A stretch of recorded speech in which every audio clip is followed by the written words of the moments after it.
tinatakot po nila. Tinatakot po, nakakasuhan kayo. Meron ako na isang nakitang lawyer nag-post na, yung mga lumalait daw sa KOJC. Ako, may kulong daw po yan. Sabi ng isang lawyer, hindi ko na lang pangalanan. No? Bahala siya dyan. Eto, tinatakot nila ha. Ano sabi? Policemen there. Andali, ano po? Si Torion, mga kababayan. Alam ko po, busit na po kayong makita ang pagmumuka ni Torion dahil kung ano-ano po ang sinasabi, mga bossing. Pero kailangan po nating panoorin at pakinggan ho ito eh. No? Para po yung mga sinasabi nila hindi naman po, hindi po lumaganap mga kababayan. Hindi, mahirap po. No? Dahil puros na lang po, walang katotohanan. Anyway, mga bossing, pakinggan nyo po kung paano yung pananakot nila kila Marbil, kila General Torre. Yung mga yan, wala na yan. Sanay na sa ganyan yung mga pananakot na yan. Pakinggan nyo po ha. Policemen are sleeping there. We have even pictures of policemen there going to our restroom, taking a bath. No? Uy! Tama ba yung narinig ko kay Torion? Ulit nga! Policemen are sleeping there. We have even pictures of policemen there going to our restroom, taking a bath. No? Bakit binipicturean nyo yung mga kapulisan na naliligo? Nako, baka yung iba dyan, kita yung wet packs. Grabe kayo, pati pag-picture pati pagligo, pinipicturean nyo? Ibang klase. Kawawa naman. Wag nyo ilalabas sa publiko yung mga picture ninyong yan. Ano? Wag nyo ilalabas yung mga picture ninyong ganyan. Pati ho pagligo. Banat! And in the basement, they're conducting tunneling operations there. No? Okay. I would ask you if this is still right. No? Tama. Kasi nga, di ba? Base doon sa kanilang mga ipinasok, na mga gamitan, nandoon, no? Merong mga sign of life sa ilalim. Kaya talagang kailangan, no? Kaya talagang kailangan hukayin at kailangan matagpuan ang isang taong hinahanap, no, ng batas. I think this is highly irregular, and I told General Torre to please also remind General Marbil that, of course, I am a lawyer. We will not take this sitting down. We will be certainly filing a case against you, and the cost would be mind-boggling. Maybe. Ayan, mga kababayan. Pero bago po ang lahat, mga kababayan, ito pong pangalawang pagpasok, no? Ito pong pangalawang pag-attempt na makuha si Kibuloy ng ating mga kapulisan. Mga bossing, sa harap pa lang po ng gate, ano ang sabi ni General Torre? No? Dito kay Torion, no? Attorney, hindi ito ang tamang oras, hindi ito ang tamang lugar para magdebate tayo. Bibigyan kayo ng 30 minuto. Pagkatapos niyan, wala nang magagawa, papasok kami. No? Kung meron kang reklamo, magreklamo ka na lang. Magkaso ka. Ganyan. No? Sa umpisa pa lang, alam na nila Torre yan. Sa umpisa pa lang, alam na nila ang kakaharapin nila. Pero ito yung pananakot. Ano, Torne, magkano? Magkano yung gusto mong, magkano yung babayaran nila? Yung damage nila? And, the cost would be mind-boggling. Maybe 1 billion or more. Wow! 1 billion, mga kababayan. Kung sakali daw po na ituloy nila yung kaso nila, no? Kakasuhan daw po talaga 1 billion daw kung sakali, no? It's gonna be mind-boggling na presyo. Pwedeng 1 billion. Tuloy mo. Tuloy mo, Torion. And if you will retire, this will haunt you. Those are my exact words. Kumbaga, kahit wala na, retirado na kayo. Kahit wala na kayo sa pagsisilbi, hahantingin pa din kayo nitong ikakaso namin. Diba? Hahantingin pa din kayo nitong ikakaso namin. Yes, sir. Because even if the case would last for 5 years, that is still 2029 and another president would be sitting by that time. And whatever retirement pay that you will have, because we will be suing you not only in your official capacity, but as well as your personal capacity. Ayan, hindi lang daw po official, pati daw po personal capacity. So pati po yung mga matatanggap na retirement pay ng ating mga kapulisan na nagseserve po ng warrant of arrest dahil po yun ang utos ng korte, magbabayad pa din daw ho ang ating mga kapulisan. O, akalain nyo po yan. Ano? Sabi nga ni General Torre, no? Sabi ni General Torre, attorney, magreklamo ka na lang. Ayan, papasok kami at papasok kami. And the host of criminal cases that we will be filing against you would be too much for you, I suppose. And Uy, ang baba naman ang tingin sa kapulisan natin. Baka naman kahit pa paano dyan, merong mayaman na kapulisan na kayang magbayad ng mga ganun. No? Too much for you! Tinatakot nyo, ha? we acknowledge that. And according to him, he is just following orders. It's beyond me, according to him. So, but whether he likes it or not, know that he is the regional director, and this is within his jurisdiction. So he could not escape accountability. I would like to remind likewise General Marbil that he may be personally accountable likewise here. And maybe the good Secretary of Interior and Local Government. Aba, pati si Ben-Hur Abalos, mga kababayan. Pati si Ben-Hur Abalos ay kakasuhan daw po. Magkano daw po ang kanilang hihingin? Mind-boggling. 1 billion pesos. Grabe. Hintayin namin yung kaso na yan. Ano? Panoorin natin sa mga news.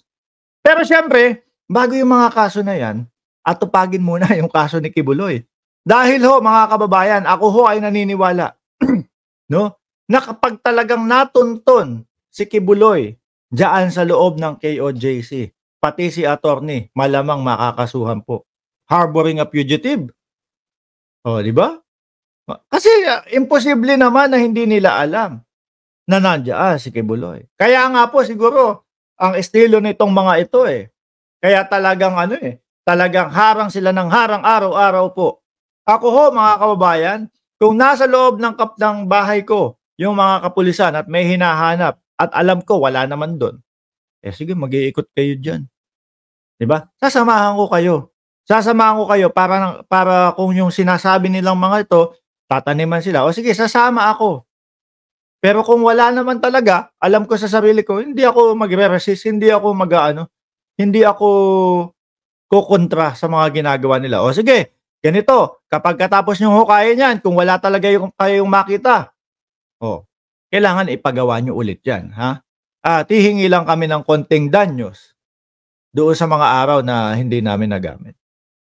Pero sila halata mo Ano po kung ano-anong mga pag-iimbento yung mga sinasabi. At eto pa, nakakita yung mga kapulisan natin ng Molotov doon sa loob ng Kojik nila. Molotov, mga beng-beng, di ba? Mga live wire, ikinalat doon para pag nadaanan siguro ng mga kapulisan natin, kuryente. Tuloy mo nga, Torion! Imagine conducting tunneling operations in a school. This is unprecedented in the history of the Philippine Republic. Ala, lagot ka na. Makikita na si Kibuloy dyan. Nasa ilalim siguro ng lupa. Kaya talagang todo kontra itong si Atty. Torion, mga kababayan. Kasi wala Pati ho siya dyan, madadamay na. Imbis na paglo-lawyer lang siya, pati siya, sama na ho dyan. Bakit? Harboring a fugitive, mga kababayan. Anyway, dumako naman ho tayo dito.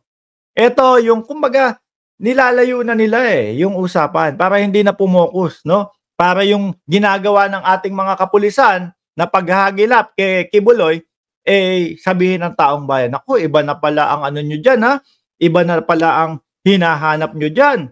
Meron na pala kayong sariling interest dyan. Pakinggan ho natin, mga kababayan. Torion, may ginto ba o wala? Meron daw. Sabi niya, pagka may nakita kayo dyan, hindi sa inyo yan. Pero tactical lang ho nila yan, mga kababayan. Ay, hindi ito. Ito. Ginto! Precedented in the historical government. Imagine conducting tunneling operations in a school. This is unprecedented in the history of the Philippine Republic. Maybe you are... Kasi nga iniisip at sinasabi nung mga gadget, makabagong gadget ng ating mga kapulisan, nasa ilalim si Kibuloy. Ano ang gagawin ng ating mga kapulisan dyan para makuha? Ultimo po si Senate President, Chis Escudero, nagsabi na nakakahiya ang ating PNP. Hanggang ngayon hindi pa din nakukuha si Kibuloy. Kaya po talagang agaran na at kailangan na talagang makuha. Kaya ano po ang solusyon nila para makuha si Kibuloy sa ilalim? Gumawa ng tunnel papunta doon sa daanan. Walang bawal doon, Torny. 'Di ba? Doon sa batas. Na ang isang pinapaharap sa batas ay kailangan humarap sa batas. Hindi totoo yung sinasabi mong si Kibuloy ay hindi pugante. Si Kibuloy daw ay hindi pugante kung di not available lang. Siya ang nagpauso nun Sinundan ng mga DDS. Are thinking that there are hidden treasures there. Legally, you could... Walang ganoon. Ayan na nga mga kababayan. So gusto niyang i-establish sa ating mga isipan mga bossing, na etong mga kapulisan ninyo, hindi na si Kibuloy ang pakay dito. Hidden treasure na ang pakay dito. Walang ganun, Torny. Si Kibuloy ang planong kuhanin dyan. Si Kibuloy ang gustong makuha para magpaliwanag sa batas. Not find any legal justification for what you are doing because our laws, Article 438 of the Civil... Mahaba yan. Ipapaliwanag niya yan, mga kababayan. Ipapaliwanag niya yan para talagang tumanim sa ating isipan, etong mga kapulisan nyo talaga, ginto na ang pakay, hindi na si Kibuloy. Biruin nyo yun. Alam natin yan Didiin pa si attorney dyan. Ipapaliwanag niya pa ng mas malalim yan. Pero wag niyo pong kakalimutan, mga kababayan. Mga taktika lang nila ito para lumihis yung ating isipan at isipin, siguro yung mga DDS lang ang mauuto nito. Isipin na, tignan mo mga kapulisan, grabe na kayo dyan.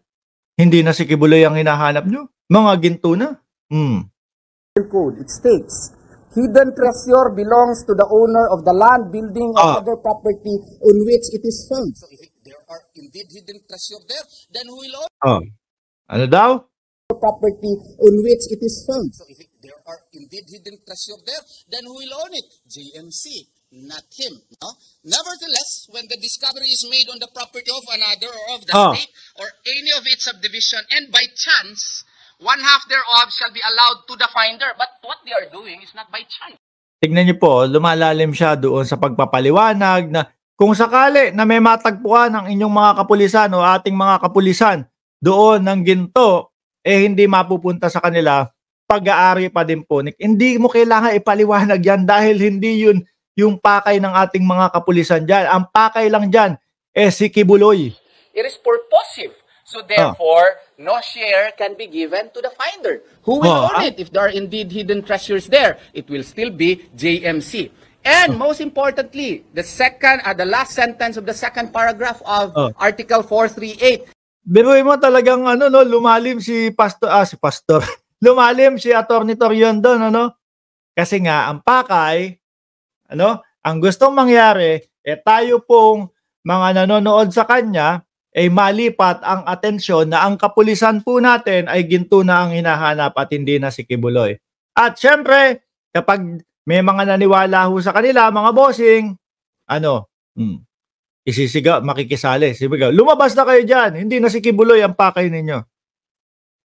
Pero, ang masamang balita para sa kanila, mga kababayan, DDS lang po ang naniniwala sa kanila.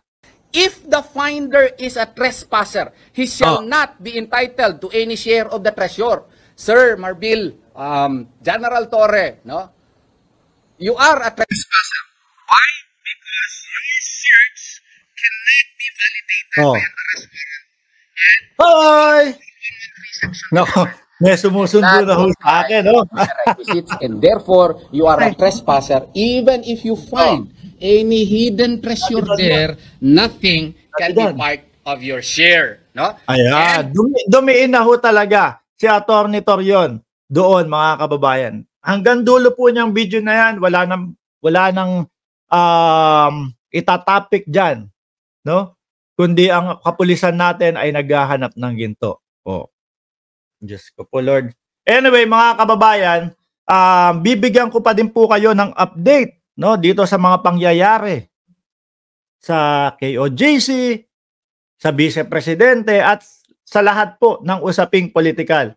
Ngayon po, dahil nakita nyo, may sumusundo na ho sa akin, ako'y magpapaalam na, mga kababayan. Magkita-kita po muli tayong muli bukas ng umaga alas 9, no?